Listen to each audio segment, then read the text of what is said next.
حضور علیہ الصلوۃ والسلام ارشاد فرماتے ہیں امتی امتن مرحومتن،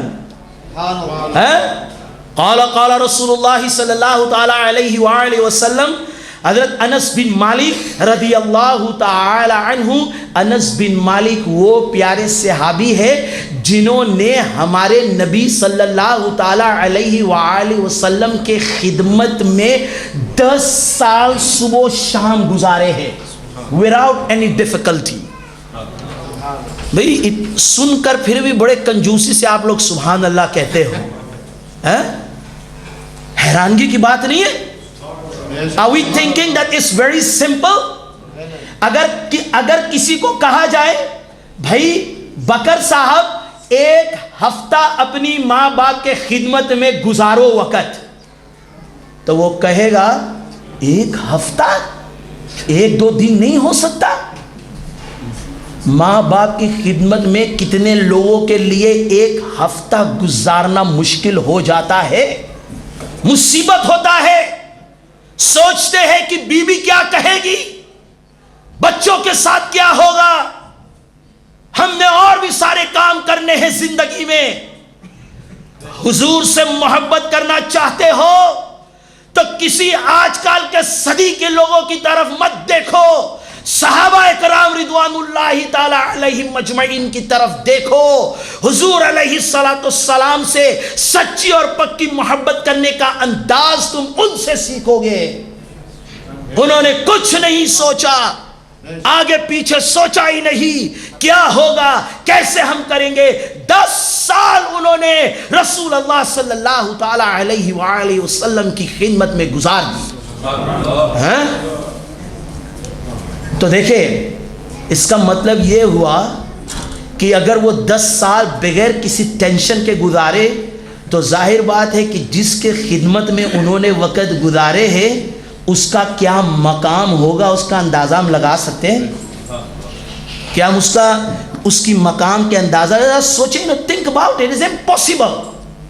Inshallah al-Aziz, about the status of Rasulullah sallallahu alaihi wasallam on the 19th of this month in the same mosque, inshallah I will speak to all of you about the status, the Miraj, the status of Rasulullah sallallahu alaihi wasallam. At the moment I'm concentrating on Anas bin Malik radiyallahu ta'ala anhu, who has narrated this hadith from Rasulullah sallallahu ta'ala wasallam. He said, ummati ummatan marhumatan tadkhulu quburaha bidhunubiha. میری امت کو امت مرحومہ کہا جاتا ہے. کیا کہا جاتا ہے؟ امت مرحومہ کہا جاتا ہے. جب وہ اپنے قبر میں داخل ہوتا ہے تو اپنے گناہوں کے ساتھ داخل ہوتا ہے. سوچئے، اس لیے میں نے کہا تھا کہ توجہ کیجئے اور کچھ سیکھنے کی کوشش کیجئے. حضور علیہ السلام کیا فرمانا چاہتے، ہم کیا سکھا رہے ہمیں کہ میری امت امت مرحومہ ہے. اس لیے ہم ان کو مرحوم کہتے، مرحوم اور مرحومہ امت مرحومہ ہے. جب وہ اپنی قبروں میں داخل ہوتے ہیں تو اپنی گناہوں کے ساتھ داخل ہوتے ہیں. وَتَخْرُجُ مِن قُبُورِهَا، اور جب وہ اپنے قبروں سے نکلتے ہیں، تخرجو خرج یخرجو خرجن فہو خارج، نکلنے کا معنی دیتا ہے. جب وہ اپنی قبروں سے نکلتے ہیں، قبورها لا، اب دیکھیں حضور نے فرمایا پھر وہ اس حالت، اس صورت میں نکلتے ہیں کہ ان کے اوپر کوئی گناہ بھی باقی نہیں رہتا. وہ اس وجہ سے کہ تمحص عنہا باستغفار المؤمنین، کیونکہ مؤمنین اور رشتہ دار لگاتار ان کے حق میں دعائیں مغفرت مانگتے رہے، دعائیں مانگتے رہے. اللہ اکبر.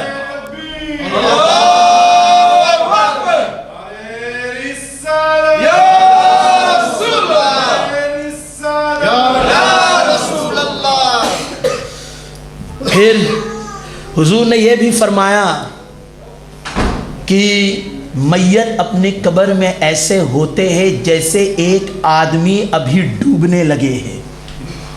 اللہ اکبر.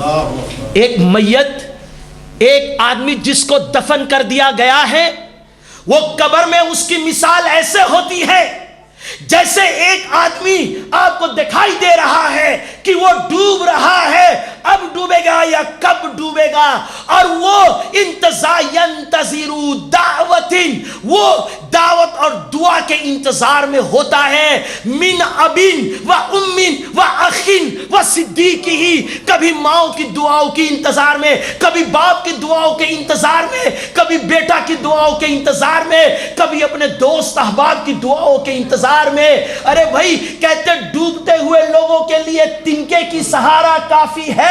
وہ انسان مرد ہو یا عورت، مرحوم جو قبر میں ہے، وہ انتظار میں ہے کہ کوئی میری والدین میں سے، یا کوئی میرے اولادوں میں سے، یا کوئی میرے دوستوں میں سے، یا کوئی مجھ سے جاننے والے پہچاننے والوں میں سے اب میرے حق میں دعا کرے گا۔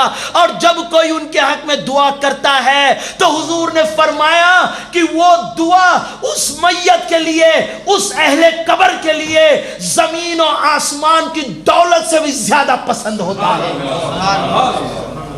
وہ ایک چھوٹی سی دعا جو ہم ان کے لیے کرتے ہیں، زمین و آسمان کی دولت کو اکٹھا کر لو، اس سے بھی زیادہ پسند ہے، کیونکہ المیت احوج من الدعاء، کیونکہ میت جو ہے وہ دعا کی محتاج ہوتے ہیں، جیسے ہم زندہ انسان کھانے کی محتاج ہوتے ہیں، میت جو ہے وہ دعا کی محتاج ہوتے ہیں۔ معزز سامعین کرام، پھر حضور نے فرمایا جب بچے مل کر دعا کرتے ہیں اور خاوند دعا کرتا ہے، دوست احباب دعا کرتا ہے، تو اللہ تعالی اس کی قبر کو پہاڑ کے مانند ثوابوں سے بھر دیتا ہے۔